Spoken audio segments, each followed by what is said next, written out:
Welcome back to the Court Interpreter Education Training Series. In this video, we're going to discuss the ways court interpreters interpret in court. We will also go over the knowledge, skills, and abilities it takes to become a court interpreter. You'll also see why it's important and necessary for court interpreters to continuously practice and develop their interpreting skills. Let's begin with the different ways court interpreters may interpret in court. Court interpreters use 3 different modes of interpretation. An interpreting mode is the way a message is converted and transmitted from one language to another. The first mode of interpretation we will cover is sight translation. Sight translation is the oral interpretation of a written document. With sight translation, the interpreter first reads to themselves a document in the source language, the language in which the document is written. This can be either English or a non-English language. The interpreter then interprets the document's contents aloud into the target language, the language of the interpretation. In court, sight translation is used whenever a document written in one language needs to be shared with the court or the court user in another language. For example, the interpreter may need to sight translate a police report written in English into Spanish, or they may need to interpret a character reference letter written to the judge in Punjabi into English. The next mode of interpretation is consecutive interpretation. In consecutive interpretation, the interpreter listens to what a speaker is saying and then conveys that message into another language once the speaker has paused. To do this, the interpreter listens and takes notes while a speaker is delivering a few sentences or short phrases in their language. When the speaker pauses, the interpreter will use their memory and notes to convey the message into the other language.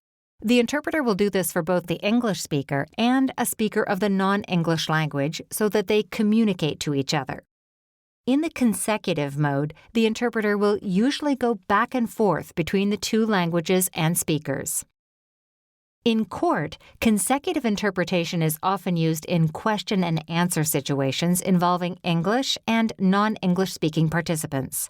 For example, it is commonly used during witness testimony, depositions, and other situations involving a turn-taking style of speech. The last mode of interpretation we will discuss is simultaneous interpretation. In the simultaneous mode of interpretation, the interpreter listens to what someone is saying in one language while conveying the message into the other language at almost the same time. To do this, the interpreter listens and interprets continuously while the speaker is speaking, lagging slightly behind them. Simultaneous interpretation is used frequently in courts and is most often used when English is being spoken by a judge, attorney, or other court staff. For example, an interpreter may use the simultaneous mode to interpret a judge's instructions or an attorney's opening statement or closing argument. It can also be used when interpreting for defendants during procedural hearings and trials. To interpret successfully in all of these modes, court interpreters must possess a unique blend of knowledge, skills, and abilities, or KSAs. This includes a native-like proficiency in both English and the non-English language or languages the interpreters will be working in. They must also be able to understand and use regional variations, idiomatic expressions, and colloquialisms in those languages. And since virtually anything can come up in court, interpreters must know and be able to use a broad range of vocabulary, including legal terminology, subject-specific terminology, and slang. Court interpreters must also be able to speak with proper pronunciation, diction, and intonation, as well as speak softly, project, and interject when needed. Interpreters must also be able to process information quickly, anticipate incoming messages, concentrate and focus, self-monitor, and self-correct. You can read about these skills and more in the document Knowledge, Skills, and Abilities Essential for Court Interpretation. A link to this document is included in the resources document that accompanies this training. In addition to the skills already noted, court interpreters must preserve complete accuracy when interpreting. This means not omitting, paraphrasing, or embellishing anything the speaker says. It also means not altering the style, tone, intent, or delivery of a message.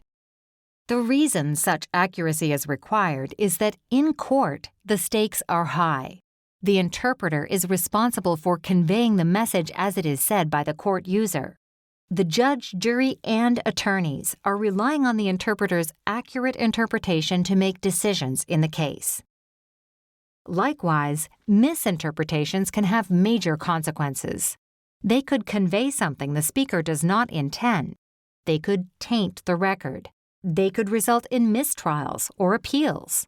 And they can have critical consequences for the person being interpreted for, like sentencing someone to prison, or taking away the ability for them to see their child, or not getting the financial resources they are owed. As you can see, court interpretation requires a high degree of linguistic, cognitive, and behavioral skills. And while being bilingual is a start, it is not enough. Ready to learn more about the steps for becoming a court interpreter? Then be sure to go on to the next video in this series.